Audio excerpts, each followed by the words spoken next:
E amanhã começa a nova temporada do canal Viagem aos Vivos, que vai ser em Cuba. O nome dessa temporada é Vem Pra Cuba e eu vou postar vídeos diários do que estiver acontecendo em Cuba.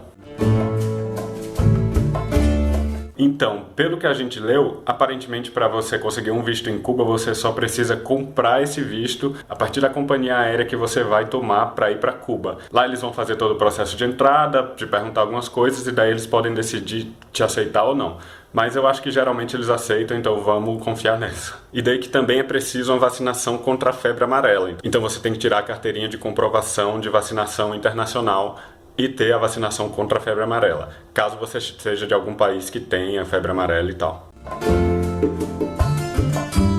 Cuba utiliza um sistema de moedas duplas, ou seja, tem duas moedas lá. Se no Brasil, por exemplo, tem só o real, lá tem duas moedas, uma sendo CUP, que eu vou chamar de peso cubano, e a outra sendo CUC, que é o peso convertível, só que aí daí eu vou chamar de CUC mesmo. E daí que quando você vai à casa de câmbio, você compra CUCs, você compra o peso convertível, que ele mais ou menos tem uma paridade de $1 vale um peso convertível. Os CUCs você geralmente utiliza nos lugares que são mais voltados para o turismo, como o transporte, né, do ônibus da Via Azul que você pode pegar, que é mais para turista. Os hotéis também de turista você tem que pagar em CUC. Então a paridade é um CUC, $1.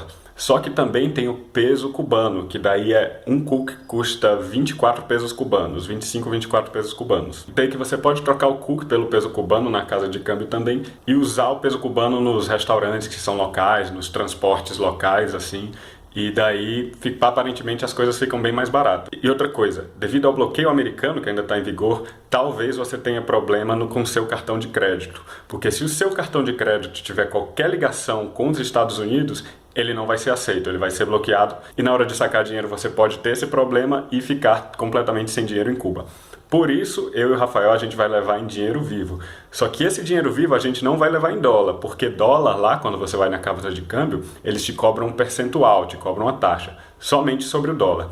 Então o Rafael fez umas pesquisas lá e fez a matemática toda, e daí ele descobriu que mais vantajoso para a gente nesse momento é utilizar os dólares canadenses, não os dólares americanos. Só que dólar canadense é bem difícil de encontrar na Colômbia, então o máximo que eu consegui em Cartagena foram 840 dólares canadenses, e daí eu queria ter tipo 1.200 dinheiros, então eu comprei mais 360 euros. Então, vou repetir mais uma vez, não leve dólares e também não confie no seu cartão de crédito. E a nossa meta aqui foi reduzida. Geralmente a minha meta é no máximo 30 dólares por dia, só que nessa viagem eu tenho conseguido colocar ela um pouco menor, mas a meta para Cuba vai ser de 20 dólares por dia. Vamos ver se a gente consegue isso, né?